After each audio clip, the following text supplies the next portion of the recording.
நாடகத்தை பார்த்துட்டு எந்த பிள்ளையோட சுத்திட்டு இருக்கிறான்னு தெரியல. ஐயோ, ஒரு ஃப்ரெண்டு 15 ஃப்ரெண்டு வச்சிருக்கான், நல்லா இருக்கிறான். இந்த ஒரு ஃப்ரெண்டு வச்சுக்கிட்டு எப்போ வந்த? ஏய், நான் வரது இருக்கட்டும். ஆமா, எங்க போன? இல்லடா, உன் ஆளை பத்தி தான் விசாரிக்க போனேன். ஆ, அதான் உனக்கு செட் ஆக மாட்டேன் மச்சான், நீ அவளை மறந்துரு. ஏய், செட் ஆவாளா ஆக மாட்டாளான்னு நான் சொல்றேன். முதல்ல என்னன்னு சொல்றா? அவங்க குடும்பம் சரியில்லடா, சொன்னா கேளு. அவளை மறந்துரு, நீ பிரச்சனை ஆயிடும். ஐயோ, ஒருத்தன் பிரச்சனை ஆயிரும். ஃபர்ஸ்ட் என்ன பிரச்சனைன்னு சொல்றா? உனக்கு எல்லாமே சொல்லி புரிய வைக்க முடியாது, புரியுதா? அவளை மறந்துரு. உன்னை போய் நான் அனுப்பிச்சேன் பாரு, என்ன செருப்பாலேயே அடிக்கணும். போடா, நானே போய் விசாரிச்சுக்கிறேன், போடா.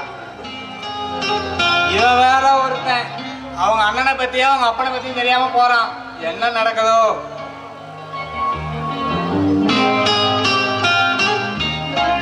ஹலோ, ஏங்க ராதா, அம்மா, நீங்க யாரு? ஏங்க என்ன தெரியல, நான் தான் ரகோட ஃப்ரெண்டு. ஓ ஆமா ஆமா, நான் தான் அன்னைக்கே உங்ககிட்ட சொல்லி அனுப்பிச்சிட்டேன்ல, அதை பத்தி என்கிட்ட பேசுற வேலை எதுவும் வச்சுக்காதீங்கன்னு. நீங்க பாருங்க, நீங்க இந்த மாதிரி அப்பப்பா வந்து பேசுறது மட்டும் எங்க அண்ணனுக்கும் எங்க அப்பாவுக்கும் தெரிஞ்சதுன்னு வச்சுக்கோங்களேன், அப்புறம் உங்களை உண்டு இல்லைன்னு பண்ணிடுவாங்க, கொண்ட கொண்டமா வெட்டியும் போட்டுருவாங்க. தயவு செஞ்சு இதை பத்தி இனிமேல என்கிட்ட பேச வராதீங்க, புரியுதா? இவ வேற ஒருத்தி, அவங்க அப்பனை பத்தியும் அவங்க அண்ணனை பத்தியும் தெரியாம சொல்லி மிரட்டிட்டு போறான். அவன் சொன்னாலும் கேட்க மாட்டேங்கிறான். என்ன நடக்க போகுதோ?